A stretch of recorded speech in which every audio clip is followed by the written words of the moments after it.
You're listening to Glove Up or Shut Up on the Angry Marks Podcast Network.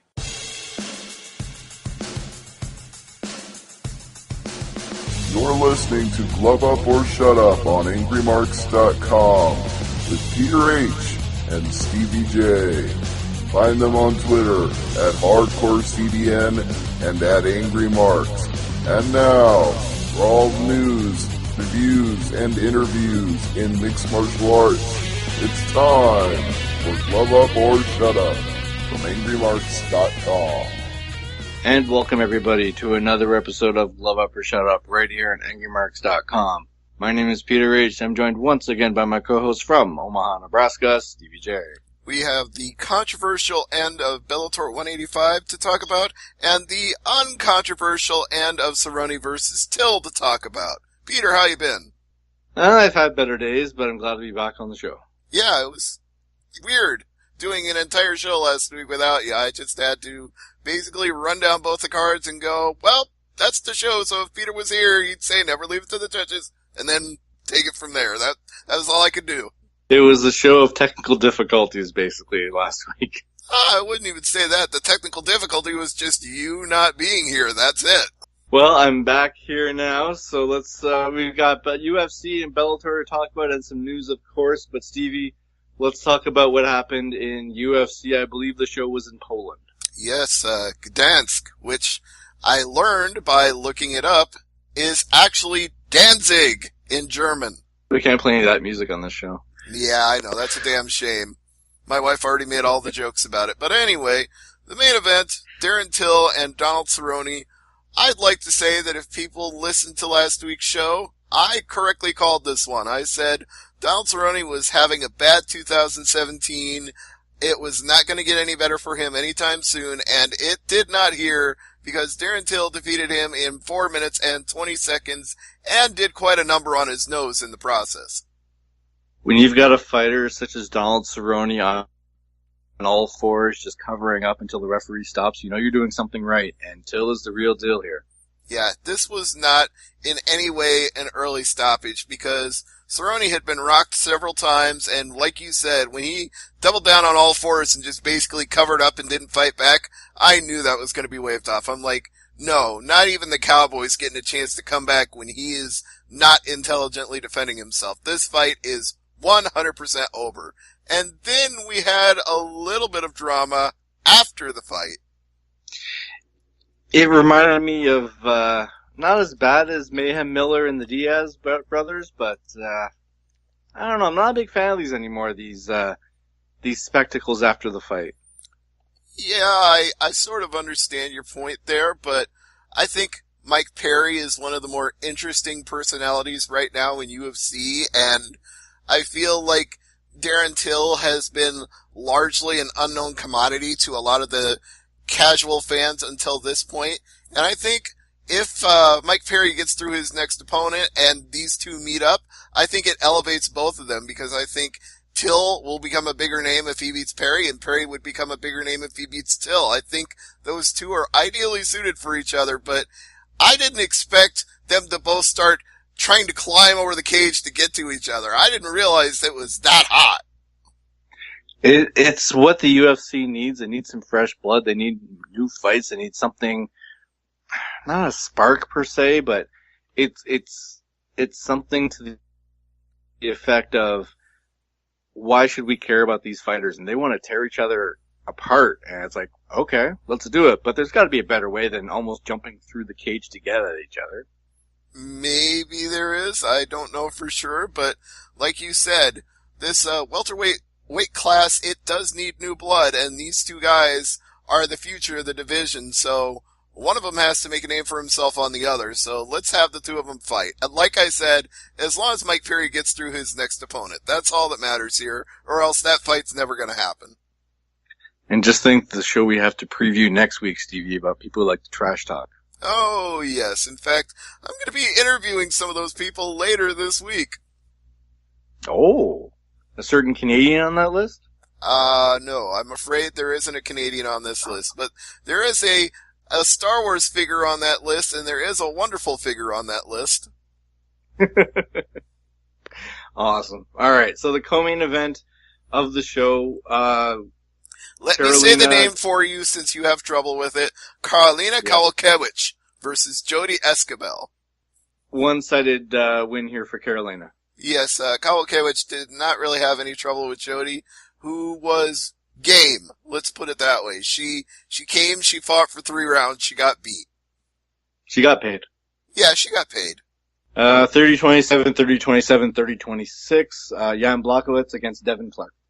Yes, this one went to the second round, and Blachowicz caught him and put him in a rear naked choke, and that was it. Devin Clark had to tap out. So, I guess I was hoping for a little more from Devin Clark in this fight. I thought maybe with an 8-1 record coming in, he might acquit himself pretty well, because Blachowicz, he's kind of been not too great of late. He'd lost 4 out of 5 coming in, but I guess this will be the fight that turns it around. Maybe he can go on a new run starting with this performance.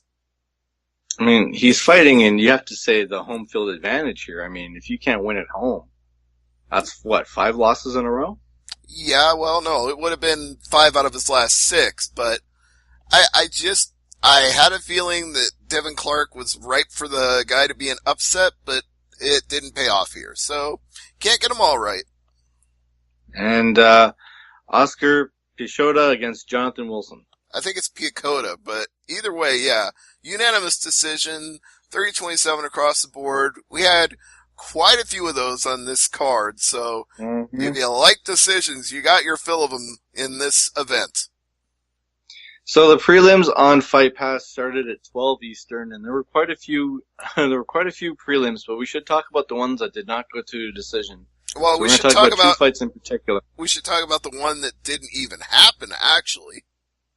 Oh, right. Go mention that one. I totally skipped that one on my list here. Yeah, it was originally set to be Dmitry Smolyakov and Adam Wijarik, but that one got scratched, and Smolyakov was replaced by Anthony Hamilton, but then that bout got scratched again, so it's now taking place on a later card. And there was also supposed to be a Jim Wallhead fight against Warley Alves, and he got replaced by Salim Douari, and Hot Sauce Trevor Smith was supposed to face Ramzan Amiv, but he pulled out and got replaced by Sam Alvey on very short notice. We'll talk about the Alvey fight. And Timo Pakalin was supposed to face Marcin Held, but he pulled out with a knee injury and was replaced by Nasrat Hakparas. So we had a lot of changes on this card, and some at the last minute. So, I mean, Marcin Held takes a new opponent on short notice, and gets a 3-round decision. Okay. I actually thought he got a little bit of a gift in this fight, to be honest. I thought there was some hometown judging, because I honestly think that Nasrat won at least 1, potentially 2 of those rounds, but I think Marcin Held was just getting very well received and getting better reactions for everything he did, and I think that might have influenced the judges just a little bit. I look at it this way. Did he win the fight? Yes. Was there a tap out or a knockout? No. So he won all 3 rounds or 2 of the 3? I have no problem saying 30-27 or 29-28. All 3 judges here said 30-27 though. Yeah, and that normally that kind of thing doesn't bother me at all, but I just feel like in this case, I think the judging might have been slightly generous for Held. I don't believe all 3 rounds were clear cut for Held, but there's arguably something much worse than this fight on the Bellator show. So I'll save my complaints for Bellator. Then we had Brian Keller beating Damian Stasiak with the TKO at the 3:39 mark of the 3rd round. Now, you talked about the hometown fighters having an advantage, and you might say that for Blachowicz, and you might say that for Held, but you can't say that for Stasiak here, because Kelleher beat the bricks off him in the 3rd round and looked impressive doing so. In fact, he earned a Fight of the Night bonus for getting that finish. So, I mean, his opponent gets a bonus too, so good for both of them. Where'd he get knocked out? Yeah, here's $50,000 for getting knocked the F out. Congrats. Now you mentioned Sam Alvey taking a fight on very short notice. That's right. And it did not go well for him against Ramadhan MV. Alvey, he looked gassed. He looked like he'd had jet lag getting there. He looked like he hadn't had a full training camp. He missed weight. It was a 189-pound catchweight fight. Just about everything that could go wrong for Alvey. And he was not smiling about this performance. He got his butt whipped for 3 rounds. I mean, they appreciate the fighters that'll take fights on short notice when they need a body. I don't know if I would have taken this fight on this short notice. No, I don't think this did Alvey any favors. It's both a missed weight, which means he forfeits part of his purse. It's a loss, which means it halts whatever momentum he had going at the weight class, and he just looked bad in the fight. So it's really nothing he gained here except a payday, and he even lost part of that. So not a lot good for Smiling Sam Alvey in that performance. But for Ramadhan MV, you know what? Not too bad for him, because that is his 5th win in a row and his UFC debut, so he gets to move on and do bigger and better things potentially. We're just going to briefly mention Andre Touchy-Feely beating Artem Lobov with a unanimous decision, 3-0. Now, 2 things I do have to say about it, so we can't just gloss over it, I'm afraid.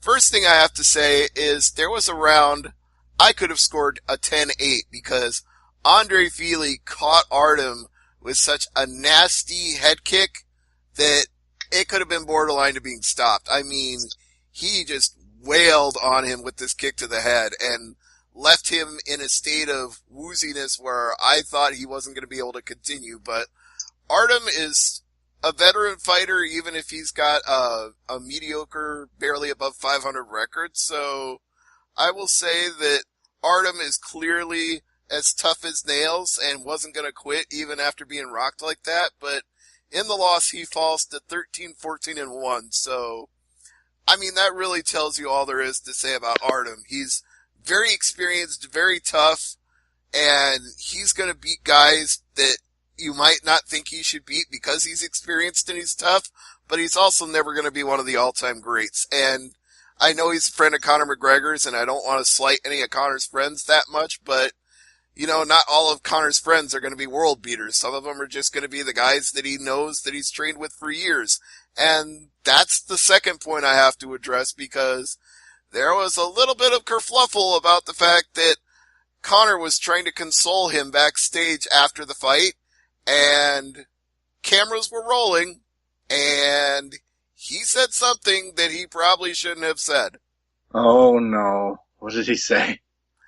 Let's just say the word starts with an F and ends with a T, and it's it's a word that British people use to describe cigarettes. Ah, damn. Well, it's not the first time he's put his foot in his mouth this year. It won't be the last. I'm surprised you didn't see the clips. No. Unfortunately, I was out of commission on Saturday, so I couldn't really do that. Well, the video got taken down, but enough people had already copied the video and put it on social media that he could not escape it. Once it was out there, it was out there. Warley Alves beat Salim Tuhari, 30-27, 29-28, and 29-28. Josh Emmett beat Philippe Arantes. Aranches, 30-26, 30-26, 30-25.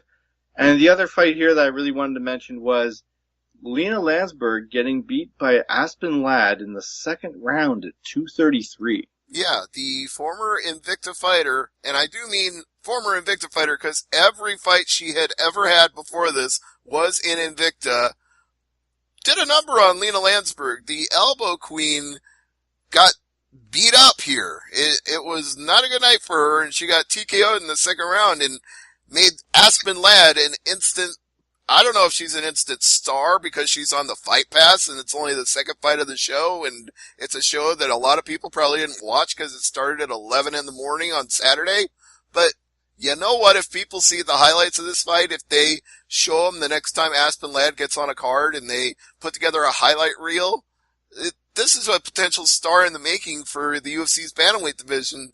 And like I said before about the welterweight division, they could use a few more stars. Well, they could definitely take the highlight clip of this fight into like a highlight pack promoting the next fight. I mean, definitely a star making qualities from this fight. Yeah, absolutely. Put this together with some footage from Invicta of some of the other people that she TKO'd or submitted. You know, get the Kelly McGill fight, get the Amanda Cooper fight on there. You know, you put together a nice little package and say Aspen Ladd, the future of the bantamweight division. Mike, and you know, it's funny. I was watching Hell's Kitchen this past week, and guess who was in one of the kitchens eating at the chef's table? I'm gonna say probably one of the bantamweights, Juliana Pena, maybe? Paige Van Zandt. Oh, okay. She is a And I was chef. like, oh. She knows a few things about cooking. I've seen some of her cooking videos. I've seen her actually on, what was that show on the Food Network? Chopped. Yeah, exactly. She knows her stuff about food.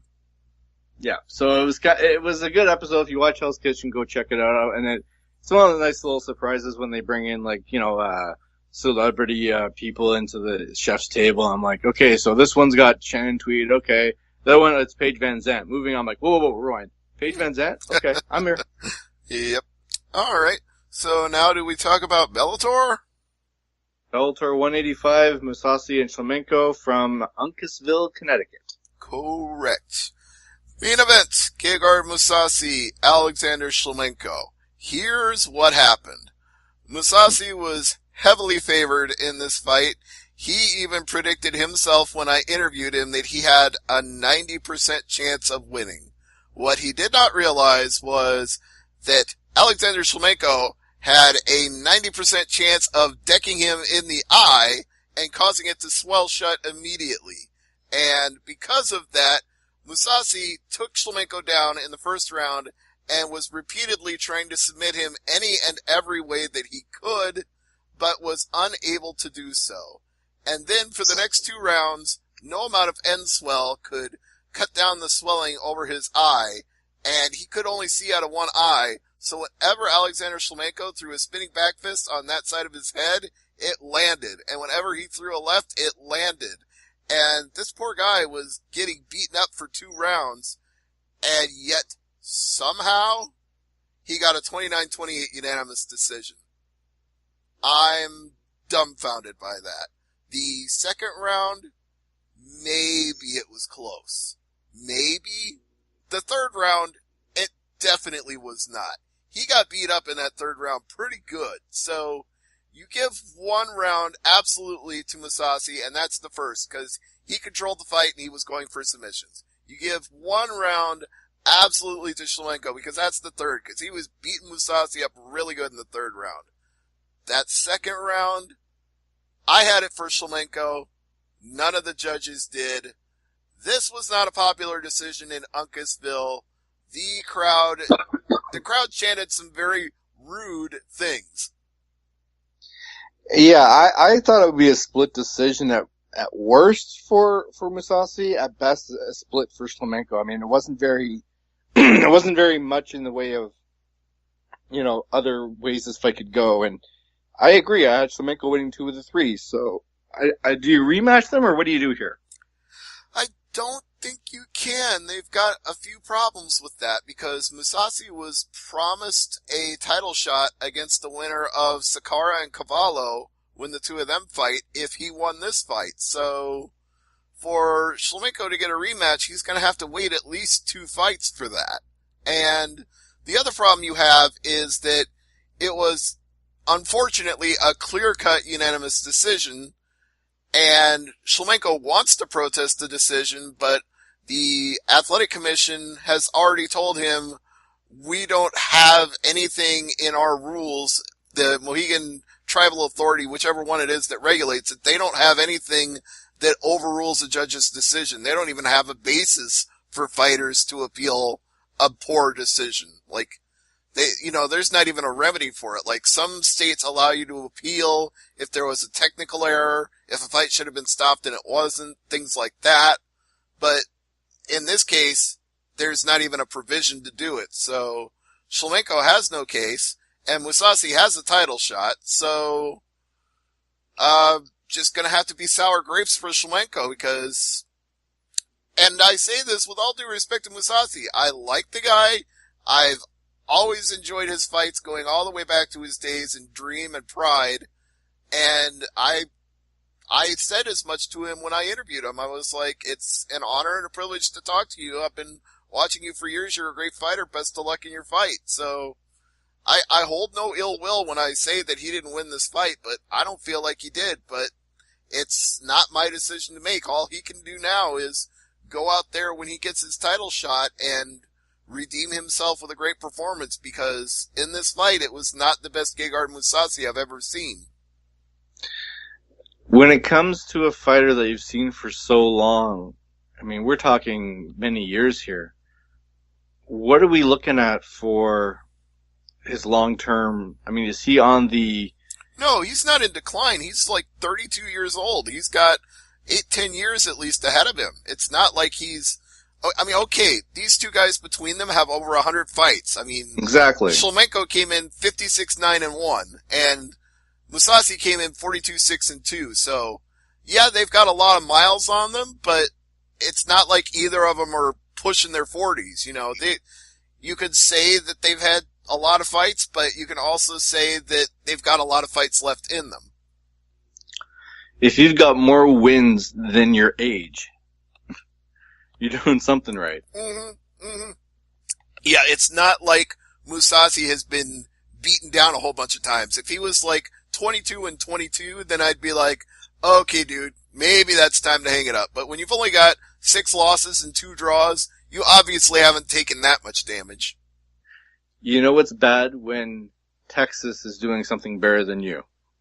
That is arguable, I suppose. I mean, even Texas has the appeals, I'm sure. Well, maybe the Mohegan Tribal Authority, whichever one it is that oversees this, will revise their rules at a later date. But like I said, they've already made it clear that they don't have a provision to appeal a judge's decision, and that based on that, there is nothing to do. All right. Neiman Gracie and Zach Busia? Busia, yeah. Busia. This was a late replacement because Gracie was supposed to fight Javier Torres. He pulled out, injury or whatever the reason, so they found a body. They put a body in there.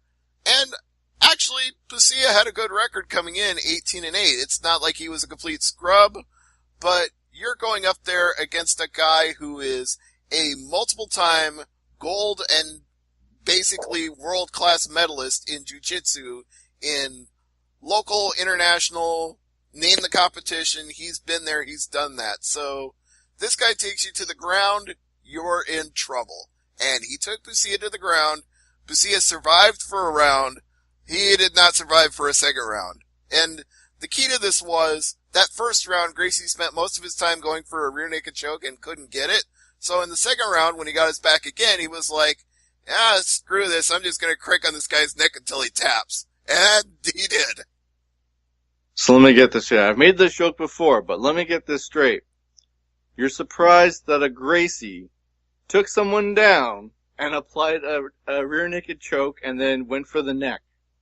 No, I'm not. In fact, no. I predicted this. It's mind-boggling when you see Gracie. I mean, I'd be surprised if it was a knockout. Don't get me wrong. But Gracie taking the guy down, you can almost write the story, but even when the fight is not stopped yet. It's like Gracie, and yeah, it is done in, let's see, what time? And now, 4 minutes and on. You know what I mean? Like, you don't even have to finish. Yeah, that was not a surprise. What was a surprise was Heather Hardy, the professional boxer turned MMA fighter, the one who had a very impressive showing at Bellator NYC, got the bricks beat off her by a debuting fighter. Christina Williams had these nasty ass leg kicks and was just decking Hardy with them repeatedly at range, and Hardy had no defense for it, and Hardy could not get out of the way, and Hardy did not close the distance to avoid them. She just kept getting battered over and over again. And in the second round, if you have a weak stomach, do not watch what Christina Williams did to her nose, because blood flew everywhere. A gusher opened. Yeah, Old Faithful, that's for sure. Now, that fight was immediately over. The doctor took one look at her and was like, no, you're done. And I was like, yes, she is. Thank you. I like it when the doctors, I mean, we've seen doctors, it's fine. And they let them continue. It's like, no, they're not fine. Don't let them go back. And then they're dead 30 seconds later, the fight's over. But it's like, when it comes to this geyser of blood, and I'm not being facetious here. No, Crimson Mask. They even used the term, Mauro Ranallo used the term Crimson Mask on the broadcast. Where would he get that term from, I wonder? Gee, yeah, I wonder. Maybe a little place like professional wrestling. on Tuesday nights. Anyway, no.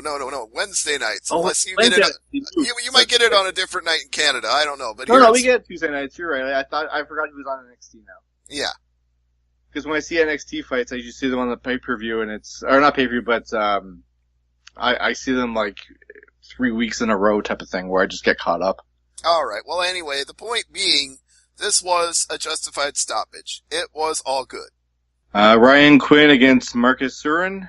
Now this one, I gave Cerrone more credit than I probably should have. I thought, okay, this kid's 4-0. He's been knocking people out.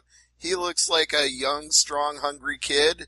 This Ryan Quinn, well, he was a decent fighter in Bellator because he ran a 7-0 record up against preliminary guys.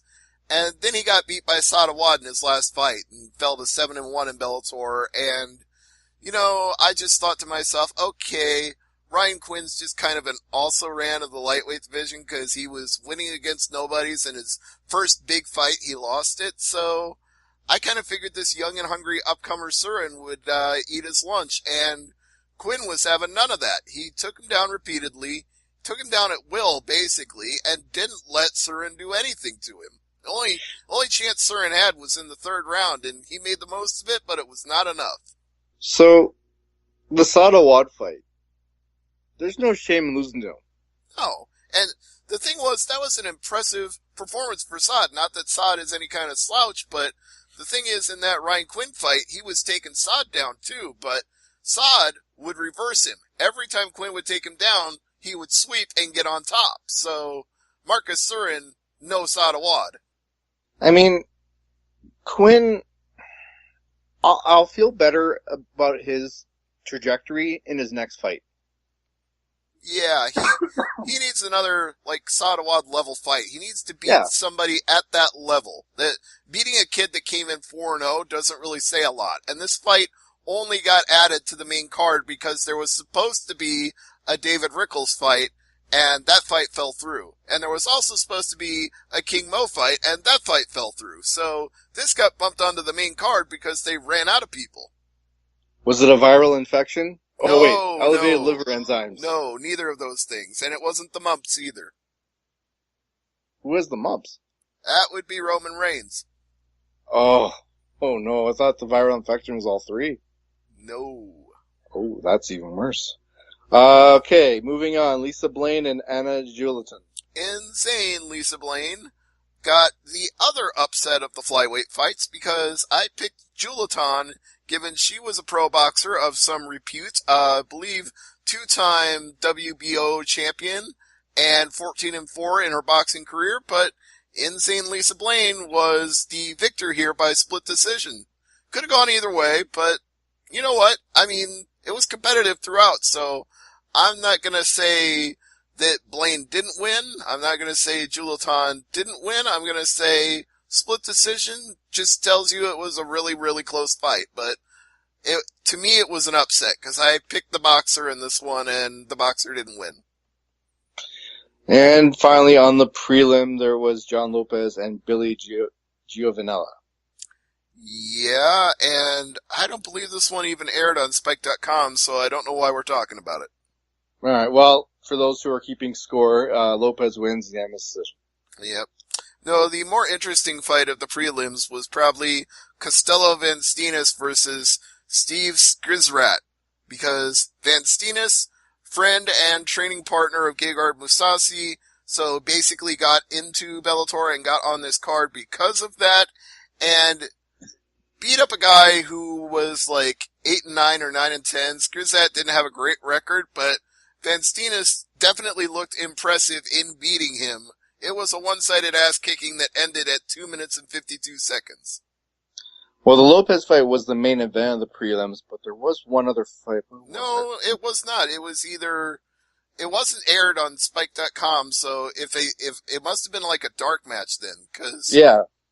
I'm just checking a few of these, like, ones that were not aired, and just to see anything catches your eye. There was a,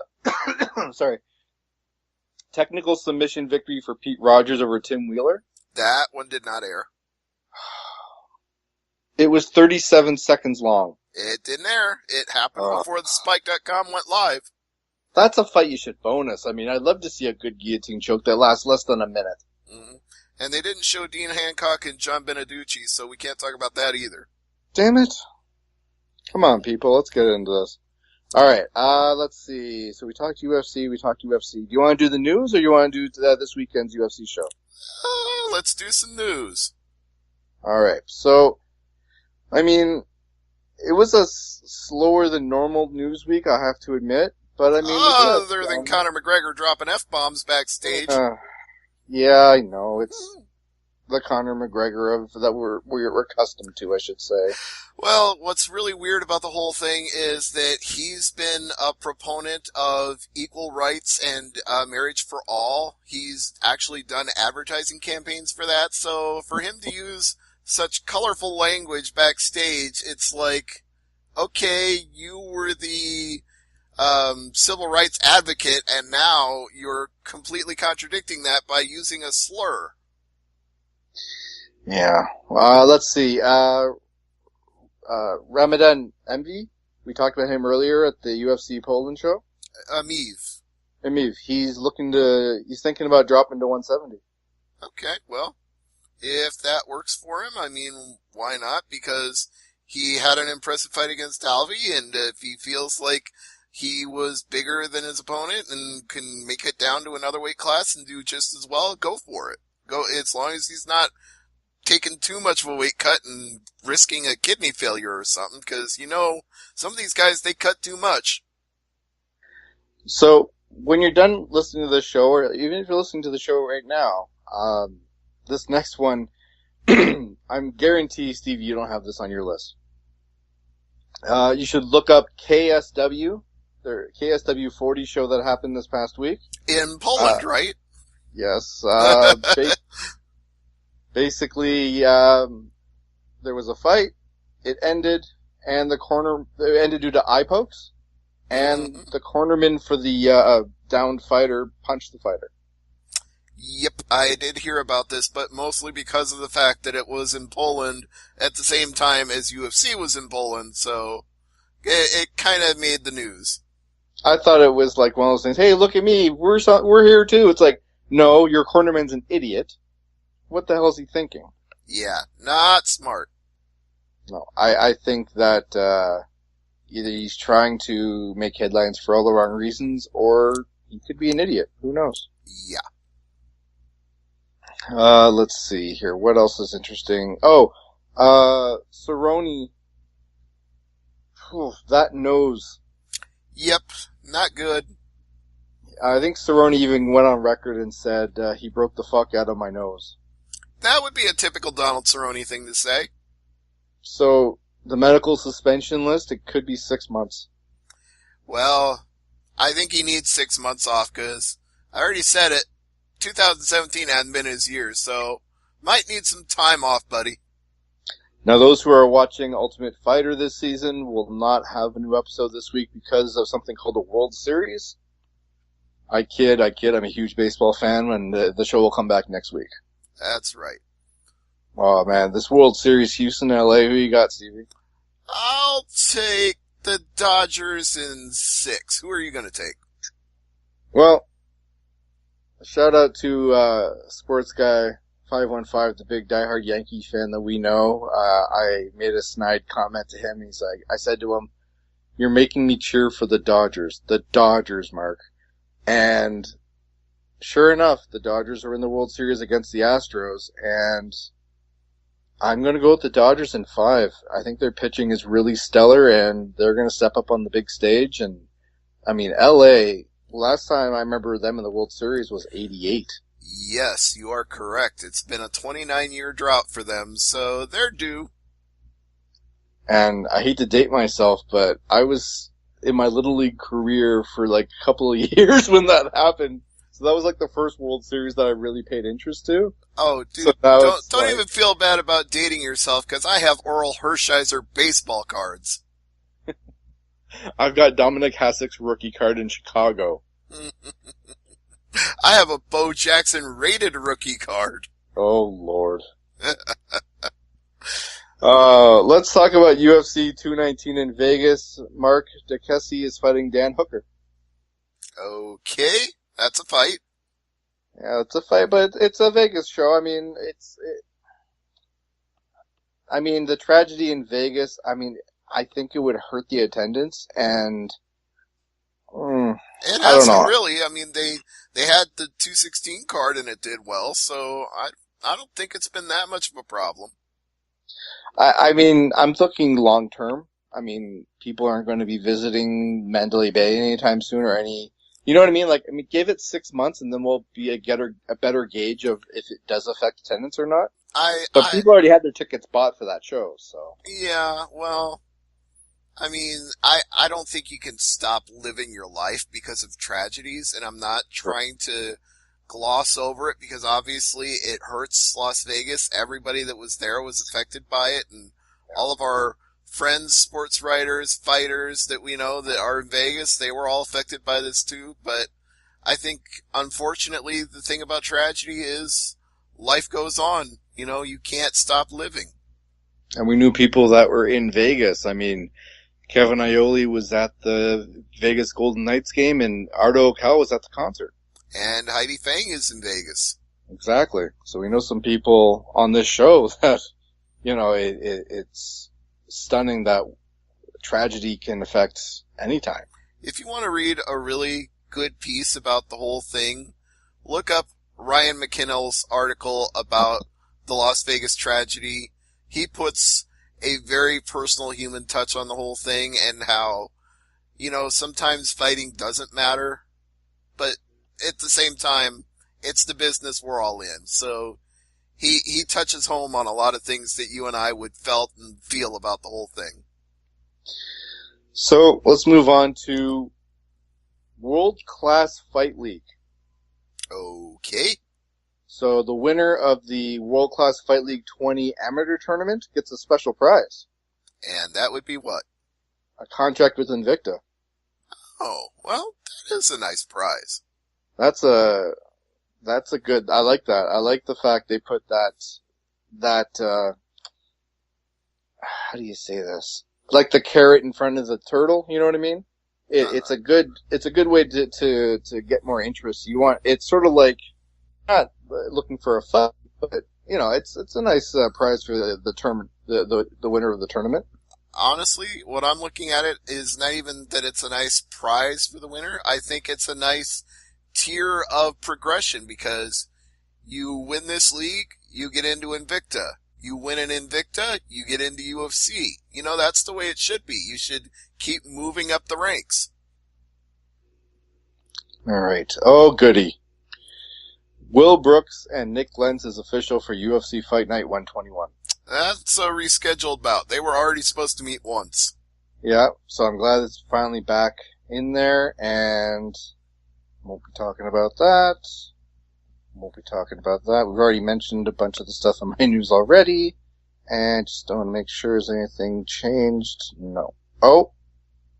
No, that's a rumor. I'm not going to report that yet. Okay. So, now that we've caught up in the news, let's talk about UFC Fight Night 119 in Sao Paulo, Brazil, this Saturday.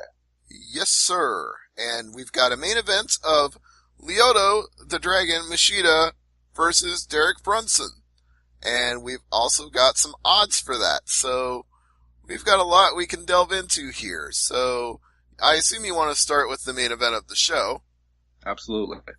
All right. Well, we know that Lyoto is a former light heavyweight champion of UFC, that's been a little while ago now. He dropped down a weight class after that, and at first it was going well. He knocked out Mark Munoz. He actually beat Gegard Mousasi, who we were talking about earlier, and then promptly lost 3 of his last 4 to Chris Weidman, Luke Rockhold, and Yoel Romero, with his lone win in those being CB Dalloway. So now it's getting to the point where Machida's having a little bit of a tough time with it. He's 39 years old.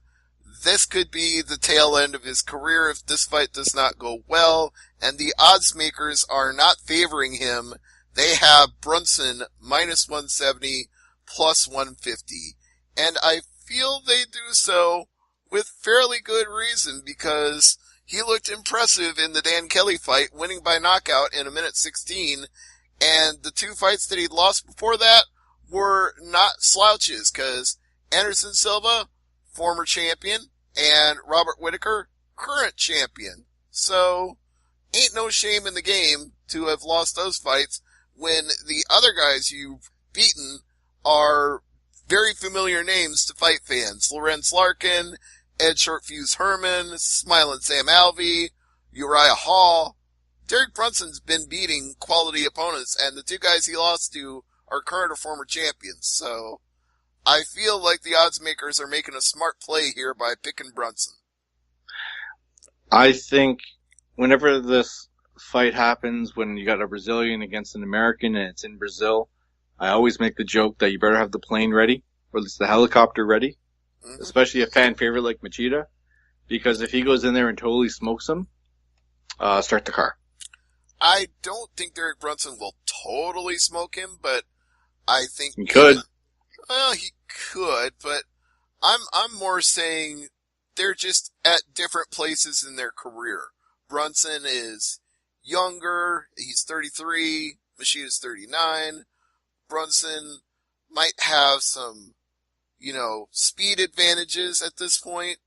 I don't think he's got necessarily the height or the reach advantage, but I feel like being younger and having a better track record in recent history, I feel like it does favor Brunson. I guess he does have the reach advantage, though. I believe it's a 3-inch reach advantage, 77 to 74. So as long as he doesn't let Machida just do that whole karate rush thing where he stands back and then all of a sudden blazes at you, as long as he doesn't get caught by that, he should be okay. I'm going to make a bold prediction here. I'm going to say this fight doesn't go to a second round. Okay, but you're picking Brunson when you say that? Oh, yeah, absolutely. All right. Well, let's move on to a welterweight fight between Colby Covington and Damian Maia. And Covington is a very narrow favorite here. Minus 135 to Maia at plus 115, so almost a coin flip. And the reason for that is because Maia is, like you just said, a Brazilian fighting in Brazil, go figure. So there's going to be some natural positive energy that's flowing his direction. And this guy is one of the baddest mofos in all of mixed martial arts when it comes to taking down a fighter. It's like he almost has the last name Gracie, to reflect on what you were saying earlier. You would think his name was Damian Maia Gracie, the way he dismantles people on the ground with jiu-jitsu. He's that good. But Colby Covington ain't no slouch either. This guy's got 4 wins in a row. He's 12-1 overall, and he can do it both with submissions and striking. We saw him TKO Max Griffin, so we know he's got them heavy hands, but you don't want to be on the ground with this guy either, because he submits lots of people. Half of his wins are by submission. And that's why this is a close line. Who do you pick, Peter? I've got Maia by submission. Okay. I mean, it's not much of a limb. I see this fight going to the ground. And when it's on the ground, Maia's going to win. I don't disagree, but I think that Colby Covington will have enough skill to defend himself even if Maia gets him to the ground. And I'm going to predict it goes to the judges and Maia wins by decision. I can see that. Rob Font and Pedro Munoz.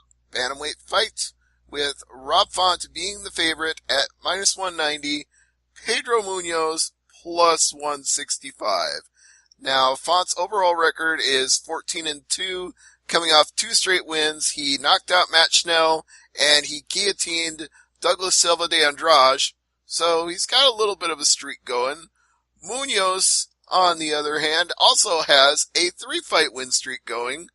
Russell Doan, Justin Scoggins, and the aforementioned Damian Stasiak. So, who do you pick, Peter?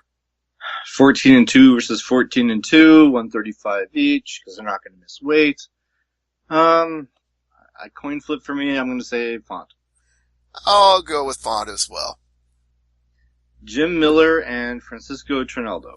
Minus 190 for Trinaldo, plus 165 for Miller. Yeah, I'm going with Trinaldo here. I'm not even thinking twice about that. It's a shame because I really want to pick Miller here, but I can't against Trinaldo. No. Again, Brazilian in Brazil, and the only loss he's had in his last 9 fights is his last fight getting choked by Kevin Lee, which basically earned Kevin Lee the interim title shot against Tony Ferguson. So that tells you what you need to know about Kevin Lee. Meantime, Trinaldo is still a badass mofo even if he lost to Lee. So Jim Miller at this point in his career, still good, but not great. Trinaldo, still great. Well, what about Jack Hermanson and Thiago Santos? Almost a coin flip. Yeah. Narrow favorite going to Hermanson, minus 145. Santos, plus 125. I was going to say something here, but... Okay. I was going to say, this guy's a beast. I'm not sure which one that applies to now, because they're both beasts. Mm-hmm. Man, in this case, I gotta go with Santos, just because of the Brazilian factor. Yeah, I'm gonna go against that, because I feel like there's gotta be one hometown fighter that loses on every Brazilian card. So I'm picking Hermanson because I like what I saw from him in the Alex Nicholson and Brad Scott fights, and the last time he was in Brazil, he lost to an arm triangle choke against Cesar Mutanch, so I feel like this might be the time for him to get some redemption. And I definitely like the power in his hands. 10 knockouts and 16 wins. I feel like Hermanson's strong enough and tough enough to get through Santos. It's gonna be a fight. It's one of those Rock'em Sock'em fights. Oh, yes. Speaking of Rock'em Sock'em, Yeah. John Lineker, heavy favorite, minus 450 against Marlon Vera at plus 360. And I agree with that because John Lineker got some heavy, heavy hands. Now, I'm not sure if my notes have a misprint in them or not. How tall is Lineker? Let me double check that for you, and he is 5'3". So he's giving up 5 inches of height, and he's still the favorite.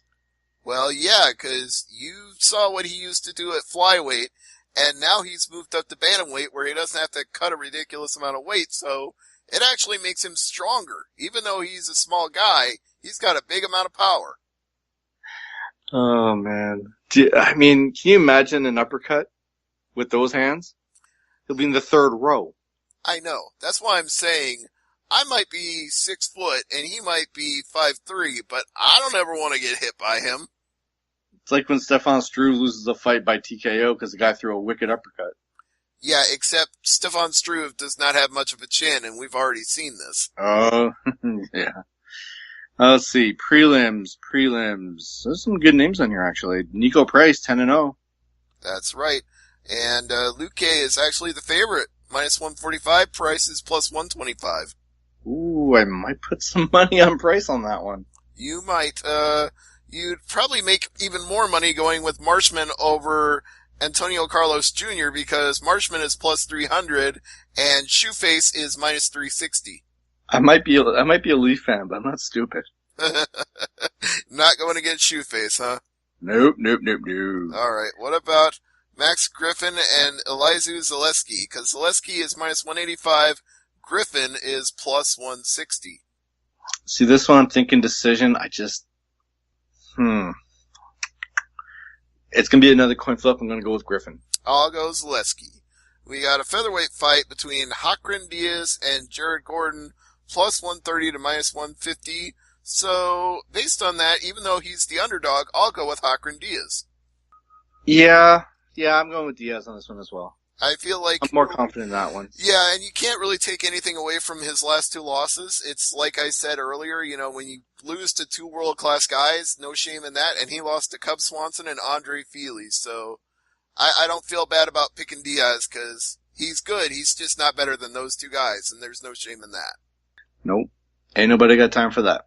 So we got Delvison Figueroa and Jared Brooks in a flyweight bout. Brooks minus 175, Figueredo plus 155. I'll go with Brooks. 25 fights between both of them, no losses. Yeah, I'm going to go with Brooks. All right, and we got Christian Colombo versus Marcelo Golm. Golm minus 170, Colombo plus 150. Yeah, I'll go with Golm. These are two big boys, though. Colombo is going to be at the max at 265. Oh, definitely. Colombo, he is 6'5", 251. So yeah, he'll be coming in right at the limit. Oh boy. I mean, in that weather, Golm. Big boys don't do good in the heat in Brazil. No, yeah. I think Golm is the safe pick. Well, that's going to do it for the show this week. Stevie, before we mention what's coming up on Thursday night AMP, I do want to do a special shout out to our esteemed producer, Killer Kev, and hope he gets better soon. And, I just wanted to say that we're thinking of him. Of course, yeah. We know he's got some things that he's got to go through medically, and we understand, and we give him all of our love and support, and say, stay strong, Kev. We are with you all the way. And what's on tap for Thursday night AMP? Well, we've got to talk about a very interesting TLC card, because one guy got pulled for mumps, as mentioned earlier, and another fight got completely changed because one guy was sent home for undisclosed viral ailments. So we had a lot of changes at the last moment, including the return of a freaking Olympic gold medalist. The best thing I saw about that was someone, I forget who wrote it on Twitter, but it was basically, hey look, someone's dressing up the Shield for Halloween. Oh wait, that's Kurt Angle. That's right. They gave him a vest and told him he earned it, so he wore it. Oh man, I'm sure you'll talk about this, but it kind of overshadowed Kane's return. Yeah, I would say so, but they still made a storyline out of it with Kane and Strowman coming to blows. So there were developments. In fact, I'll say this much and not spoil too much of this Thursday's show. I liked TLC better than Raw because the main event of Raw was stupid. I'm sure you'll talk about that for sure. I've got a list of at least 10 things wrong with the main event of Raw, and if you want to hear all of them, you better listen to Thursday. And next week, it will be Halloween week on the show, but it won't be a trick or treat. It'll be definitely a treat only because we're going to talk some GSP Bisping. Yes, there will be much to be said about that fight, as well as a Bellator 186 card main evented by Darth Vader versus the Swarm, Linton Vassell. That's a lame name right there. What? No. The Swarm? Dude, I love it. I think it's a great name. First of all, it reminds me of the Wu-Tang Clan. Second of all, it describes his fighting style very well, because if you make a mistake, he swarms on you and lays a beating on you. It's worse than Room with a View. No, it's not. It's a great name, and he's a great fighter, and he's got a 3-fight win streak, and he's earning a second title shot.